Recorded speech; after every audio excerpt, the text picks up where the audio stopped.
Hello दोस्तों, अगर किसी व्यक्ति का सांस नहीं आ रहा है तो हम कैसे डिक्लेयर करेंगे कि वह व्यक्ति मृत्यु हो गया है। पूरा वीडियो देखिएगा आप लोग जरूर। Sir good morning. सर, मेरा नाम गुनिका है। सर, मुझे परोर से किसी का कॉल आया था, मुझे बुलाया गया था कि वहाँ पे बुजुर्ग को सांस नहीं आ रही है। तो उनको सर सांस नहीं आ रही थी, तो क्या मैं उनकी डेथ डिक्लेयर कर दूँ? अच्छा, आपका अच्छा प्रश्न है कि साहब हम सब पैरामेडिकल टीम के सदस्य हैं। अड़ोस पड़ोस में यदि कोई इवेंचुअलिटी होती है तो हमें बुलाया जाता है। तो क्या मापदंड होने चाहिए किसी को मृत घोषित करने के लिए? बड़ी बात है, आप किसी के घर गए और आपने कहा भाई ये तो नहीं जीवित हैं, और थोड़ी देर बाद वो बोलने लगे, तो अजीब सी एम्बैरेसिंग सिचुएशन होगी। ऐसा ना हो, कई बार फेसबुक पे, व्हाट्सएप पे, ट्विटर पे ऐसा देखने को मिलता है। लोग मजाक उड़ाते हैं डॉक्टर्स का और पैरामेडिकल टीम का कि ऐसा हो गया और इसको लापरवाही की, बड़ी लापरवाही की श्रेणी में डाला जाएगा, है ना। तो ऐसा ना हो, इसके लिए हमें क्या करना है? हम पड़ोस में किसी के यहाँ गए तो इसका मतलब है कि हम वेल इक्विप्ड नहीं है, हमारे पास आला नहीं है, हमारे पास ईसीजी की मशीन नहीं है, हमारे पास कोई मॉनिटर नहीं है, कोई यंत्र नहीं है। हमारे पास सिर्फ हमारे हाथ हैं, कान हैं और आंखें हैं, दिमाग है और एक सेंस है। हमें उससे आंकलन करना है कि मरीज जीवित है कि जीवित नहीं है।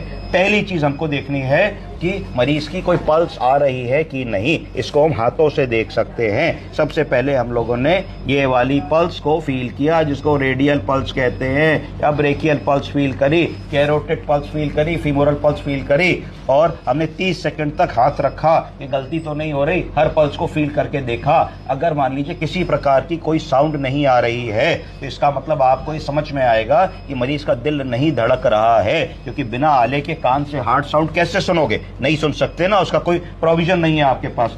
उसके बाद फिर स्पॉन्टेनियस रेस्पिरेशन देखोगे। अगर मरीज 30-40 सेकंड तक एक बार भी सांस नहीं ले रहा है, छोटी सांस, बड़ी सांस, कई बार एपनिया का एपिसोड होता है तो मरीज 20-30 सेकंड में एक बार अंतिम सांसें लेता है, जब सांसें टूट रही होती है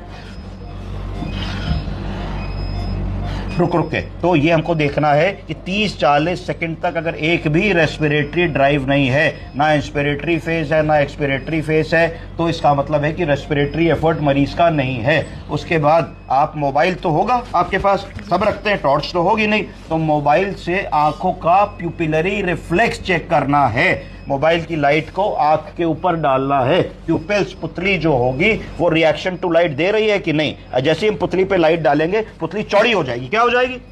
गलत, कॉन्ट्रैक्ट करेगी। क्या करेगी?